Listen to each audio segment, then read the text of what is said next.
Je m'appelle Maël, j'ai 14 ans, je suis au collège Les Fontagny. Je suis journaliste à la table ronde. Je m'appelle Ambre et je suis en 3e au collège Les Fontagny. Je m'appelle Lorenzo, j'ai 15 ans, je suis au collège Les Fontagny. Je m'appelle Clémence, j'ai 14 ans, journaliste pour la table ronde.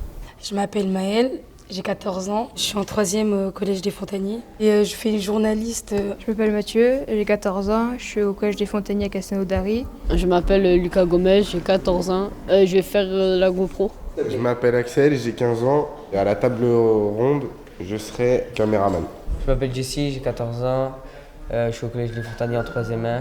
Pour la table ronde, je vais faire la caméra. Florent, j'ai 14 ans, je suis au collège Les Fontagny. En table ronde, je vais être perchiste. Je m'appelle Donovan, j'ai 15 ans, je suis au collège des Fontagny à Castelnaudary. Je vais m'occuper de la GoPro à la table ronde.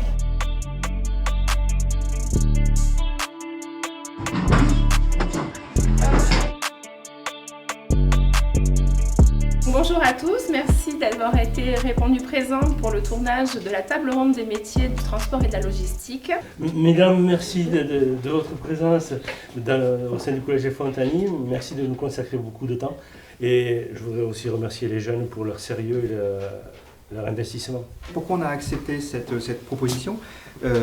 D'abord parce que c'est extrêmement important pour nous de travailler avec des partenaires locaux et extérieurs, d'ouvrir, surtout pour les élèves de 3e, la possibilité de faire son choix d'orientation. C'est vraiment un créneau très important pour tous nos élèves de 3e et leur proposer de rencontrer des professionnels, d'aller voir concrètement sur le terrain comment ça fonctionne, qu'est-ce que c'est que le monde de l'entreprise, et je pense qu'on est vraiment dans notre rôle éducatif. Voilà, donc moi aussi je voulais remercier effectivement les professionnels, remercier la CPME de son action, et puis remercier nos élèves aussi parce qu'effectivement ils ont montré aussi qu'ils avaient une vraie palette de compétences que l'on découvre aussi au travers de ces journées. Pouvez-vous vous présenter ainsi que votre entreprise ? Je suis Madame Verrier, des ambulances Taxi Verrier. L'entreprise est sur Castelnaudary. C'est une entreprise qui date de 1973. Donc qui est assez ancienne. On fête nos 50 ans cette année. J'ai commencé à travailler avec mon mari en 1996. Quand l'entreprise a débuté, il y avait 3 ou 4 chauffeurs. Aujourd'hui, on est presque 50.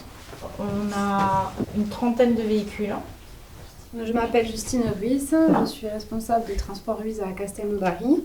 Donc c'est une entreprise de transport, on est 125 dans le groupe, donc on a une agence sur Castelnaudary, une agence à Perpignan. On a 90 camions qui tournent sur le sud de la France à l'international. Donc moi je m'occupe de tout ce qui est gestion financière, recrutement RH. Mme Pilon Sabrina, j'ai 46 ans, je suis responsable ADV dans la société des Moulins de la Catalogne. Les Moulins de la Catalogne ont été créés en 2010 suite au rachat d'une entreprise qui a fait faillite du côté de Congres-sur-Orbiel. Nous avons 20 salariés, donc on est 3 au bureau, 5 boulangers, 8 livreurs, dont 3 dames qui travaillent avec nous, une pâtissière et un commercial. Quel a été votre parcours scolaire et professionnel ? J'ai fait une école de commerce et ensuite j'ai commencé à travailler avec mon mari et à la facturation. Ensuite, j'ai passé mon diplôme d'ambulancière quelques années plus tard. Ensuite, j'ai passé mon diplôme de taxi. Et ensuite, j'ai passé mon diplôme de gestionnaire de transport de personnes. Et aujourd'hui, je ne fais que de la gestion du personnel. Je gère aussi mon équipe administrative. J'ai fait un bac économique et social, donc général. Ensuite, j'ai fait un DUT technique de commercialisation sur Carcassonne et je me suis orientée en alternance, en bac plus 3 sur Toulouse. Et j'ai continué jusqu'à master pour une stratégie finance d'entreprise. Donc j'ai commencé en alternance chez mes parents au poste d'exploitation transport, donc tout ce qui est organisation des tournées et de gérer les conducteurs. Je suis passée au poste de facturation, je suis un peu passée partout pour apprendre le métier. Et au fur et à mesure, je me forme aussi en formation interne, donc je vais passer mon diplôme, mon attestation de capacité pour me permettre de reprendre l'entreprise de mes parents dans quelques années. J'ai été pendant 2 ans au lycée Charles-Cros de Carcassonne, dont j'ai eu mes 2 diplômes, le BEP et CAP. Après, j'ai travaillé 13 ans dans la grande distribution. Je suis rentrée après dans les Moulins de la Catalogne suite au départ d'une de leurs secrétaires. Et il y a 1 an de ça, j'étais nommée responsable ADV puisque ma responsable est partie en retraite. Et on a recruté une comptable parce que je ne pouvais pas gérer et le social plus la comptabilité. Au sein de votre entreprise, quels sont les différents métiers du transport et de la logistique? En quoi consistent-ils? Alors pour le coup, moi la logistique, c'est pas mon métier. Mon métier, c'est plutôt le transport. Il existe 2 types de transport dans notre métier. Le transport allongé, c'est l'ambulance, un type de véhicule qui permet d'avoir un brancard à l'arrière du véhicule. Donc on transporte un patient et avec un équipage de 2 personnes. L'autre type de transport, c'est le transport, ce qu'on appelle le transport assis. C'est ce qu'on appelle le VSL, véhicule sanitaire léger. Donc ça, c'est une voiture blanche avec des croix bleues qui permet de transporter des personnes malades pour aller dans des établissements, pour aller faire des soins. Ensuite, on a un tout petit pourcentage de transport à part, ce qu'on appelle les taxis. Et là, pour le coup, ce ne sont que des transports de personnes. En premier temps, il y a les conducteurs routiers. Donc on est spécialiste dans les activités qui veulent le faire. Puis il y a les permis C porteurs où c'est la distribution que vous avez au niveau des colis comme Amazon quand ils viennent chez vous. Et il faut le permis super lourd pour conduire les gros camions que vous voyez sur les routes qui vont vous distribuer votre Coca-Cola ou votre télévision que vous allez acheter le week-end ou la semaine dans les grands magasins. Ensuite, pour ces conducteurs-là, il y a les exploitants de transport qui vont organiser les tournées, qui vont être aussi avec le client pour vérifier les horaires, vérifier que la marchandise aussi a été bien transportée, qu'il n'y ait pas eu de litige pendant le transport. On va avoir aussi au niveau de la logistique, des entrepôts logistiques. Donc on a 8000 m² d'entrepôts logistiques. Donc c'est-à-dire qu'on va stocker des palettes en ce moment, on fait des vêtements, on les stocke dans nos dépôts et après on va les recharger dans les camions pour relivrer dans les grands magasins. Et ça, il y a des caristes qui vont charger, c'est eux qui vont charger et vider les camions. Et ensuite, il va y avoir le responsable logistique, c'est lui qui va trouver les emplacements pour optimiser, pour que en fait, le dépôt soit plein tout le temps. Voilà, qu'il n'y ait pas de place vide. Ensuite, on a un garage sur Castelnaudary avec 3 mécaniciens poids lourds. Donc on a besoin des mécaniciens pour nous permettre de vite réparer les véhicules qui partent de suite. Ensuite, il va y avoir tout le pôle administratif, RH, recrutement, facturation. Alors, avec mon assistante, Séverine, on reçoit les commandes dans la journée. Dès que les commandes sont clôturées à 2h30, on génère des bons qu'on classe par tournée pour chaque livreur. On a 8 tournées, dans chaque livreur a sa propre tournée. Mais tout le monde fait la tournée de tout le monde en préparation.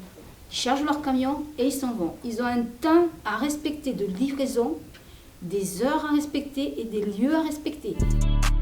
Quel parcours scolaire ou diplôme doit-on obtenir pour accéder à ces différents postes?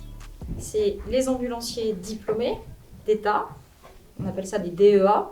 La plupart maintenant sont en alternance, il y a peu de formation en formation continue. Ça n'existe quasiment plus depuis le Covid. Donc on fait quasiment que de l'alternance et ça dure environ 15 mois. Mais la contrainte principale, c'est qu'il faut avoir 3 ans de permis ou 2 ans avec la conduite accompagnée. Ensuite, deuxième métier qu'on trouve, ça s'appelle des auxiliaires ambulanciers.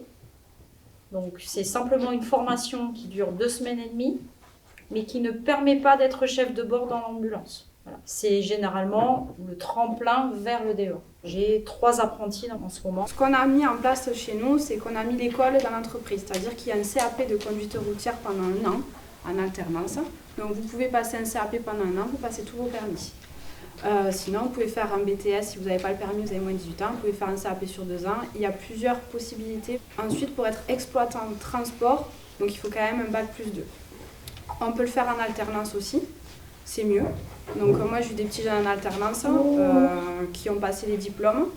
Ensuite il va y avoir pour être cariste, donc là pareil c'est juste un passage de cassette autoporté que vous pouvez conduire pour décharger et charger les camions. Après il y a les mécanos où on peut faire un CAP méca en alternance. Voilà. Donc tous ces métiers là sont largement abordables, on recrute beaucoup. Et pour les livreurs, le permis et avoir tous ces points. Quels sont les horaires et salaires moyens dans le transport et la logistique? Il n'y a pas d'horaire fixe. C'est-à-dire que vous connaissez la veille à 19h, l'heure à laquelle vous allez embaucher le lendemain matin.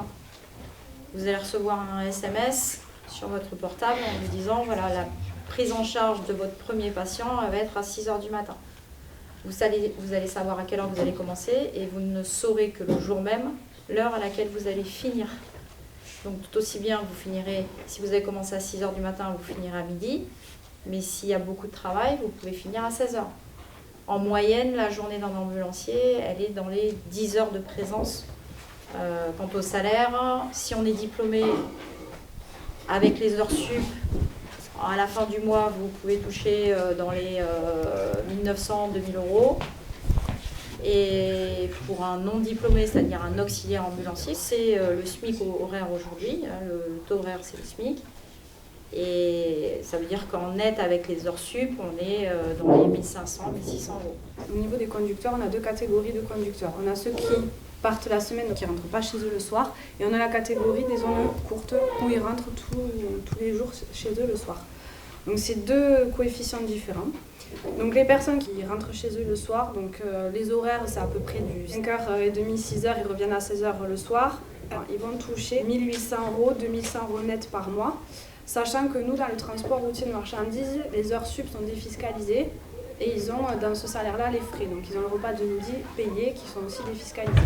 Au niveau des zones longues, ils ont un salaire pareil à 1800 euros net et après plus les frais, on arrive à du 3100, 3200, 3300 euros net par mois. Au niveau d'un exploitant de transport, quand il débute, on est à du 1400 euros net. Et en fonction de l'évolution des compétences que la personne a, ben là, il y a une augmentation de salaire et de responsabilité. Les livreurs, il faut savoir qu'ils travaillent de nuit. Donc déjà, ils commencent à 23h minuit, selon les équipes. Et ils finissent en général entre 7h30 et 8h du matin. Alors, avec les heures de nuit, ça peut tourner entre 1700 et 2200 euros net. Et à savoir que normalement, ils sont censés faire 35 heures semaine, ils peuvent faire des heures supplémentaires. Ces heures supplémentaires sont mises dans un compte-temps. Ça veut dire que le jour où, quand c'est les vacances, si on veut mettre un salarié en congé, on va regarder les heures qu'il a fait en plus et il sera en repos. Mais il sera toujours payé sur la base de 35 heures semaine, qu'il en fasse 42, 45, 20, 30. Quelle est votre zone d'action et comment la développez-vous? On est sur le secteur Carcassonne, Castel, Toulouse. Très exceptionnellement, on peut aller sur Montpellier, sur Marseille, mais c'est très très rare. Comment on trouve nos clients? Déjà, on est une entreprise qui est historique sur Castel. On est les seuls ambulanciers. On est connus et reconnus. Et après, on peut faire de la publicité via l'affichage sur nos véhicules. C'est très important puisqu'on circule partout dans le département. Donc c'est presque ça qui fait le plus gros du travail. On a un site internet, on a Facebook, on a Insta. Donc on a nos clients, c'est nos patients. Donc c'est les personnes qui appellent pour prendre les rendez-vous. Et ensuite, on a nos clients qui sont les établissements, les hôpitaux. Et ça, c'est des clients professionnels avec qui on entretient des relations contractuelles. J'ai les commerciaux qui sont partis au nord de la France pour aller négocier la revalorisation des tarifs. Donc nous, on fait beaucoup de national et pas mal d'international. Donc on développe pas mal l'Espagne et là on développe un peu l'Italie. Après, c'est vrai qu'au niveau local, on est connu parce que mon grand-père a monté l'entreprise il y a 50 ans maintenant. On voit souvent les bennes qui passent à Castelnaudary. Je poste aussi beaucoup sur les réseaux sociaux. On est sur LinkedIn, on est sur Facebook. Après aussi, il y a la marque sur les camions. Mon père n'a jamais voulu mettre le nom sur le camion parce qu'il disait « je sais comment je m'appelle ». Puis un jour, j'ai dit « papa, non, là, il faut tout changer. On garde les couleurs, mais il faut changer le logo, il faut mettre groupe russe, il faut être fier de ce qu'on est ». Alors nous, on va dans le secteur Aude jusqu'à Lézignan, et pas plus loin, parce qu'il y a sur le secteur de Narbonne, il y a une même société que nous. Et c'est un pacte qu'on a mis avec eux en accord, on ne dépasse pas Lézignan. Et lui, il ne dépasse pas Lézignan non plus. Après, on a Toulouse. On a l'Ariège, dont on va jusqu'à Foix, Palmiers, Lavelanet. Et là, on fait Revel, Castres et Soile. Donc, on commence à s'agrandir de plus en plus. Nos clients sont trouvés comment? Alors, par mon assistante Séverine, avec le commercial, ils vont démarcher des clients. Et moi, je m'occupe exceptionnellement que des appels d'offres que font les mairies et les cuisines centrales. Un gros dossier qui me prend facilement 15 jours à bien préparer et à vérifier avec mon directeur pour voir si on n'a rien oublié. Selon vous, le secteur du transport et de la logistique est-il un secteur qui recrute? On cherche 15 000 diplômés, on prend, comme je vous ai expliqué, il n'y a plus beaucoup de formations en continu. Par contre, en alternance, il y a beaucoup de possibilités.